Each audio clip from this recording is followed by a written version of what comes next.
Next question देखते हैं। A wire A B is carrying a steady current of 12 ampere is lying on a table. Another wire CD carrying a 5 ampere is held directly above the AB of height 1 mm. तो सबसे पहले जो condition दी है उसको देखते हैं। वो condition कह रही है एक वायर है AB जिसमें करंट है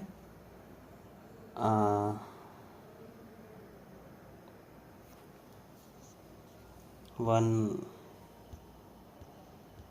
इसको डायग्राम को थोड़ा नीचे से बनाते हैं, ठीक है। तो एक वायर है AB जिसमें करंट है 12 एम्पियर की, is lying on a table. Another wire CD carrying 5 centimetre directly above.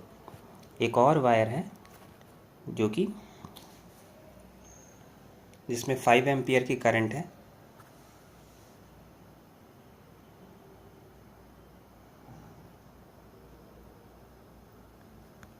CD wire जो है उसके अंदर 5 एम्पियर की करंट है, held directly above 1 mm apart. इन दोनों वायर के बीच में जो डिस्टेंस है वो है 1 mm की। Find the mass per unit length of wire. Mass per unit length, इसका मतलब आपको m/l की वैल्यू इसको कैलकुलेट करके बतानी है कि what is the value of m/l so that it remain suspended. ऐसी m/l की वैल्यू बताओ कि जो CD वाला वायर है वो हवा में लटका रहे। Give the direction of current CD की डायरेक्शन क्या होनी चाहिए।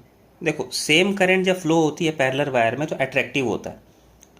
तो अगर सेम डायरेक्शन में करंट जाएगी तो CD तो AB की तरफ अट्रैक्ट हो जाएगा। हमें चाहिए कि CD जो है वो सस्पेंडेड रहे, तो CD की करंट जो होनी चाहिए वो AB के ऑपोजिट होनी चाहिए। मतलब इसका अगर आंसर देखोगे तो डायरेक्शन जो करंट होनी चाहिए, डायरेक्शन ऑफ करंट कैसी होनी चाहिए, ऑपोजिट होनी चाहिए, तभी तो रिपल्सिव फोर्स लगेगा और ये CD जो है वो हैंग कर पाएगा। डायरेक्शन ऑफ करंट क्या होनी चाहिए, ऑपोजिट इन नेचर। तो ये तो पता चल गया। अब m/l की वैल्यू निकालनी है, ठीक है। कोई भी चीज़ हवा में सस्पेंडेड कैसे रह सकती है, ये कह रहा है कि रिमेन सस्पेंडेड, ठीक है। फॉर रिमेन सस्पेंडेड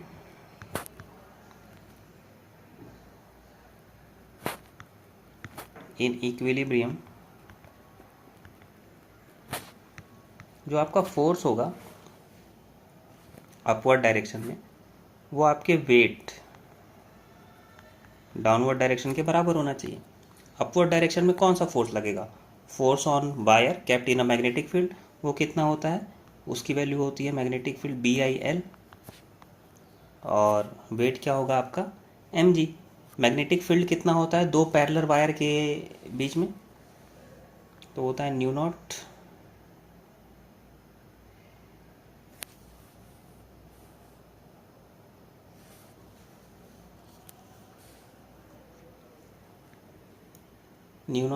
I/2πd, ठीक है। इसको I1 ले लो, इसको I2 कर देंगे, and then we have to multiply this with L and this must be equal to m/m into g, ठीक है। और मुझे क्या निकालना है, मुझे m/l की वैल्यू निकालनी है। तो अगर मैं m/l को इधर कर दूँ तो मेरा जो इक्वेशन बनेगा वो बनेगा μ0 I/2πd I2/g, ये इक्वेशन बन जाएगा, ठीक है। I1 क्या है, I1 मैग्नेटिक फील्ड की करंट है। मैग्नेटिक फील्ड में जो हमारे पास करंट थी ये उसकी वैल्यू है, तो वो आएगी 12 एम्पियर की। I2 क्या है, तो I2 वो वाली करंट है जो हमारे सिस्टम पे लगेगी। तो सिस्टम कौन सा था, 5 एम्पियर वाला। CD पे फोर्स निकालना है ना, AB वायर का जो मैग्नेटिक फील्ड होगा वो CD के ऊपर फोर्स लगाएगा, बात यही चल रही है एक्चुअली। अब अगर मैं इस चीज़ को सॉल्व करके देखूं, इस इक्वेशन को सॉल्व करना है, तो इस इक्वेशन को सॉल्व करते हैं। μ0 की वैल्यू कितनी होगी, 2 × 10⁻⁷। पहली वाली करंट कितनी है 12, दूसरी वाली करंट कितनी है 5, 2 3.14, ये है 1 mm, तो इसको लिखेंगे 1 इंटू 10⁻³ और नीचे है जी की वैल्यू 10 रखनी है और ये m/l आ जाएगा। तो क्या क्या चीज़ें सब ट्रैक्ट हो सकती हैं यहाँ से?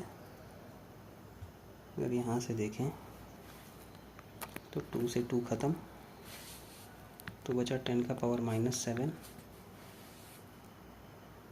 12 इंटू 5 हो जाएगा 60, ये हो गया 3.14, 10⁻⁻² हो जाएगा। इसको इससे सॉल्व कर लेंगे, -2 अगर ऊपर जाएगा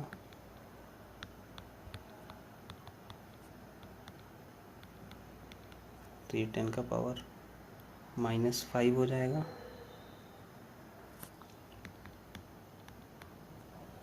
m/l।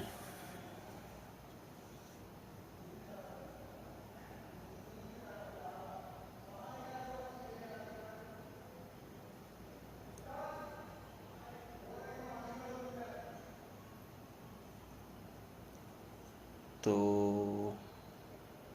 इसकी वैल्यू इतनी आ रही है सॉल्व करने के बाद, तो इसको कैलकुलेट कर लेना, ये आ जाएगा। तो फाइनल इक्वेशन जो है, आप अगर ये इक्वेशन बना पाते हो तो बस आपको वैल्यू पुट करनी है, वैल्यू पुट करके क्रॉस वेरीफाई कर लेना कि कैलकुलेशन सही आ रही है नहीं आ रही।